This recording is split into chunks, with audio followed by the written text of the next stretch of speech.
Two with my dear friends, and then one with my hubby. He got to get scheduled in on a Friday night.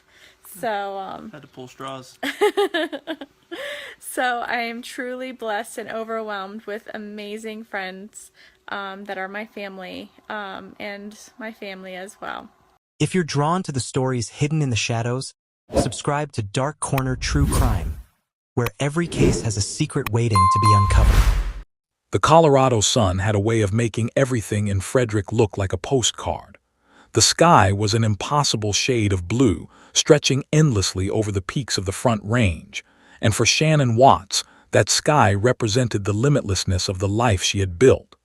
In the midsummer of 2018, Shannan wasn't just living, she was thriving. To the thousands who followed her journey online, she was a beacon of intentionality. She was the woman who had stared down health struggles and financial hurdles to emerge as a leader, a mother, and a wife who seemingly had it all. Her final days were not spent in fear, but in a relentless, beautiful pursuit of connection. Shannan's world was a symphony of pings, notifications from friends she was encouraging, messages to her Lavelle community, and the constant, rhythmic laughter of Bella and Celeste. Those who knew her best remember the way she looked at her daughters. To Shannan, the girls weren't just her children, they were her miracles. Every video she posted of them, Bella's shy, sweet singing or Celeste's mischievous, boundless energy, was a testament to a mother who saw the divine in the mundane. However, beneath the polished surface of the digital world, Shannan was navigating a quiet domestic storm. During her final trip to North Carolina, the humidity of the coast matched the heavy intuition settling in her chest. Chris, the man she called her rock, had become a stranger. He was distant, his voice over the phone lacking the warmth that usually anchored her. Yet, Shannan's response to this coldness wasn't to withdraw. It was to double down on the love that had defined her life. She wrote him letters that bled honesty, she researched ways to heal their rift, and she clutched the secret of her third pregnancy, little Nico, like a shield. She believed, with every fiber of her being, that love could fix what was broken. She was a builder by nature, and she was determined to rebuild the bridge to her husband's heart. As she boarded the plane back to Colorado on that fateful August night, she wasn't walking toward an end. She was flying toward what she thought was a new beginning. She was coming home to her sanctuary, her girls, and the man she still believed was the hero of her story. The clock on the microwave in the kitchen of 2825 Saratoga Trail ticked toward 2:00 a.m. on August 13.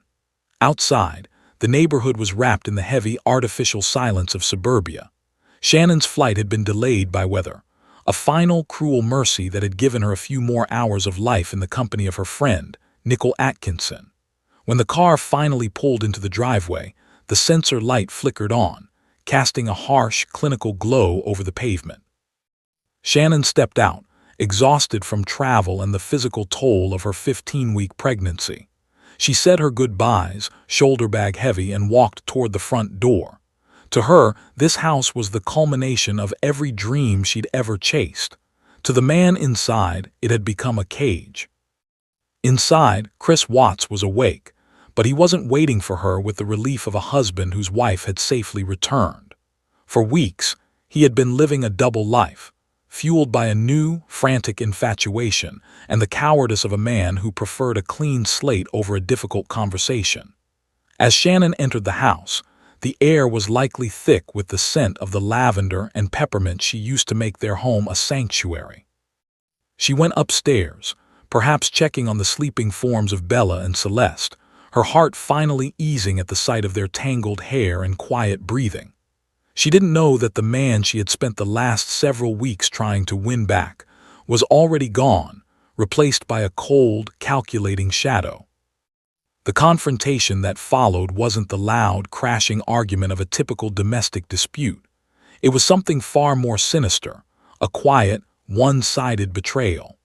As Shannan lay in her bed, the very place where they had built their life together, she was met not with the reconciliation she had prayed for in her letters, but with a final, terminal rejection.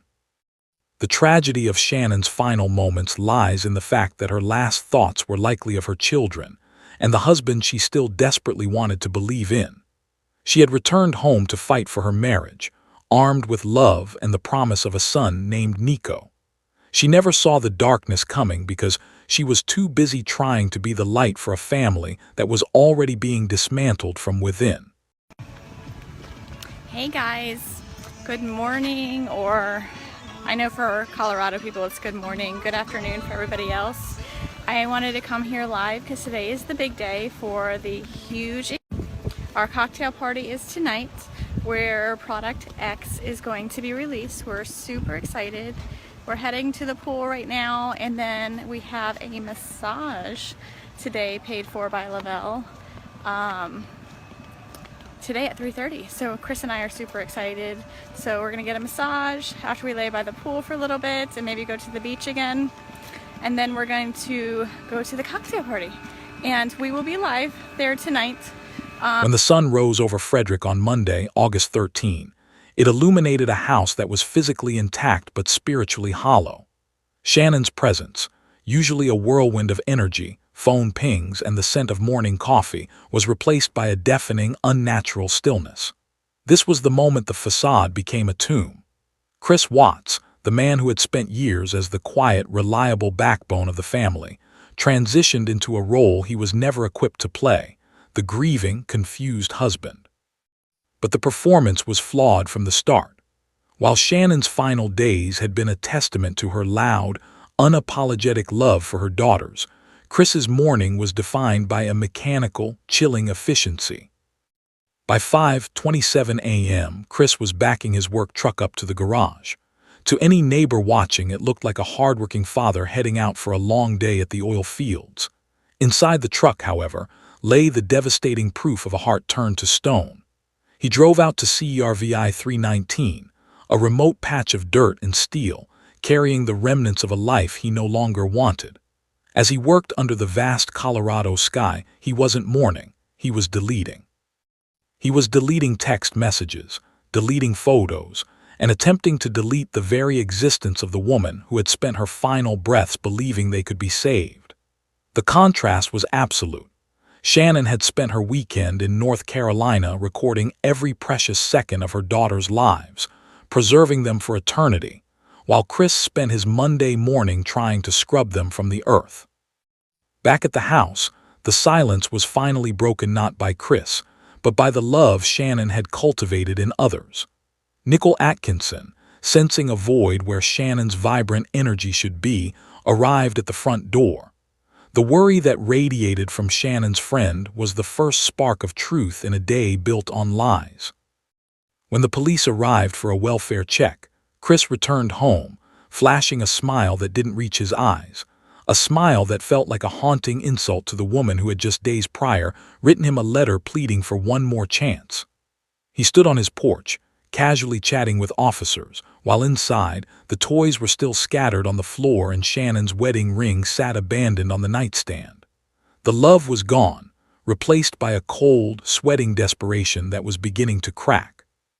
By Tuesday, August 14, the air in Frederick had turned thick with a tension that no Colorado breeze could sweep away. The search for Shannan, Bella, and Celeste had moved from a missing persons report to a national obsession. News cameras lined the street where the Watts family had once hosted neighborhood barbecues. Chris stood on his porch, the very threshold where Shannan had walked in with a heart full of hope just 48 hours prior, and gave interviews that would later haunt the world. He spoke of his wife and daughters in the past tense, his eyes darting toward the horizon, his arms folded across his chest, as if trying to hold his own crumbling story together. While Shannan's final days were a testament to her transparency, her life an open book of struggles, triumphs, and boundless affection, Chris's current hours were a labyrinth of shadows. He sat in a small, windowless interrogation room, facing investigators who saw through the nice guy persona he had cultivated for a decade. The contrast was agonizing. Shannan had lived her life loudly, documenting every scraped knee and bedtime story because she found them precious. Chris was now trying to whisper his way out of a nightmare he had authored, his voice monotone, his stories shifting like sand. He spoke of a civil conversation that had supposedly taken place, a stark lie against the reality of the violence he had inflicted on the woman who carried his unborn son. As the polygraph test began, the mechanical scratching of the needle mirrored the frantic beating of a guilty heart. The examiner asked the questions Shannan's family were screaming in their hearts. Did you cause their disappearance? Do you know where they are? Chris failed. The mask didn't just slip, it shattered. In that cold, clinical room, the regret hadn't yet reached his soul. It was merely the panic of a man realized he wasn't as smart as he thought he was. He was a man who had traded the vibrant, chaotic love of a family for a sterile, lonely lie. As the sun set on the second day of their disappearance, the investigators leaned in. They didn't see the devoted father Shannan had described in her gushing Facebook posts. They saw a vacuum. They began to use his own desire for approval against him, suggesting that perhaps Shannan had done something and he had simply reacted. In his desperation to remain the good guy in someone's eyes, Chris began to nod. The first admission fell from his lips, a poisoned half-truth that would lead the police to the desolate oil site where the light of Shannan's life had been extinguished. The high plains of Colorado are beautiful from a distance, but up close, at an oil battery site like CERVI 319, the landscape is harsh, industrial, and unforgiving. On Thursday, August 16, this remote patch of dirt became the epicenter of a global tragedy. This was the place where Chris Watts had chosen to discard the lives he had built. As investigators swarmed the site, the contrast between Shannan's final days of vibrant, maternal love and the cold, mechanical nature of Chris's actions reached a sickening peak. Shannan had spent her final week in North Carolina meticulously planning her children's futures, documenting their growth with a mother's pride. Chris had spent his final hours of freedom treating those same lives like hazardous waste. The discovery was a horror that hardened the hearts of even the most veteran detectives. Shannan was found in a shallow grave, her body still cradling the unborn Nico. She was buried in the dirt of the land she had moved across the country to call home, discarded by the man who had promised to cherish her. Nearby, the unthinkable was realized. Bella and Celeste were recovered from the dark, oil-filled depths of the tanks.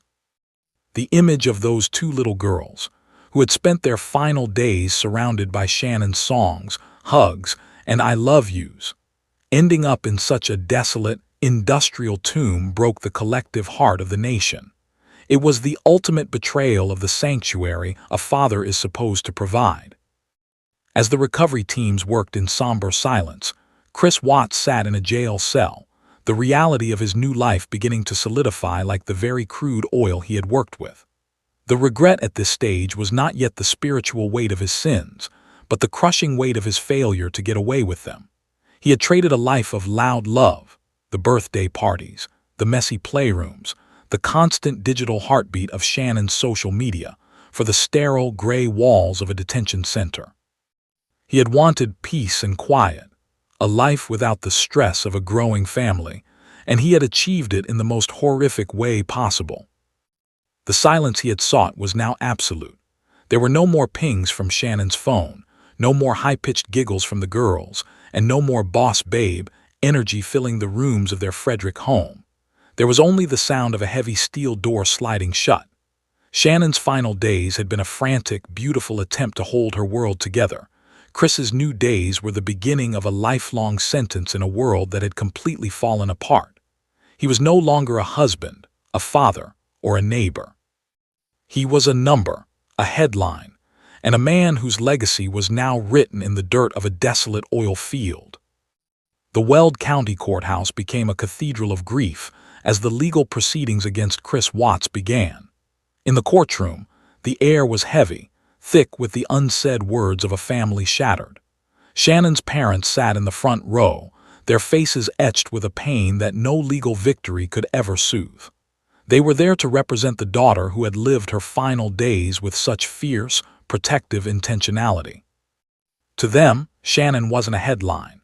She was the woman who sent them videos of the girls singing, the woman who was so excited to bring Nico into a world she believed was safe. Chris entered the room shackled, a stark contrast to the man who had stood on his porch just months prior, feigning concern. The nice guy mask was now permanently discarded, replaced by the hollow gaze of a man who had traded everything for nothing. As the prosecution laid out the timeline, the world watched the intersection of Shannan's final, love-filled acts and Chris's calculated cruelty.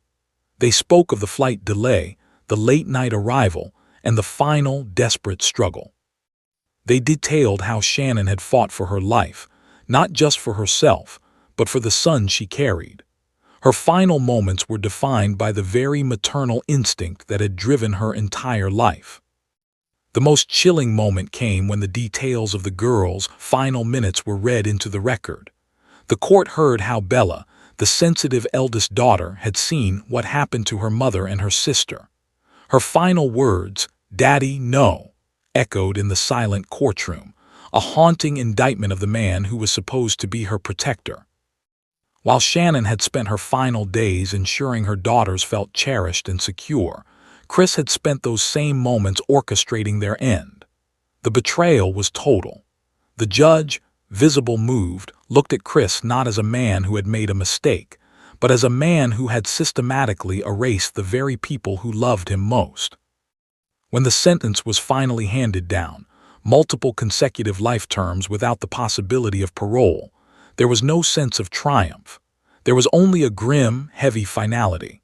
Chris Watts was led away in chains, destined to spend the rest of his natural life in a cage. Shannan's final days had been loud, colorful, and overflowing with the messy, beautiful reality of family. Chris's future was now signed, sealed, and delivered. A narrow, gray existence where the only voices he would hear were the echoes of the family he had destroyed.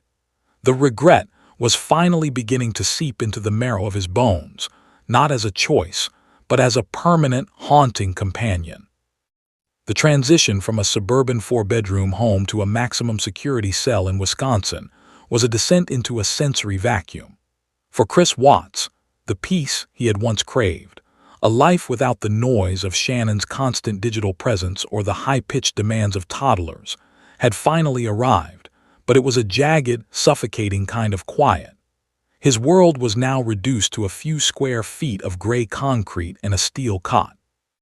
The vibrant colors of Shannan's world, the thrive patches, the glitter on the girls' crafts, and the warm Colorado sunsets were replaced by the fluorescent hum of a prison wing. Shannan's final days were a frantic, beautiful mosaic of human connection.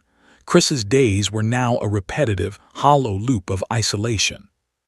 In the depths of Dodge Correctional Institution, the regret finally began to take on a physical weight.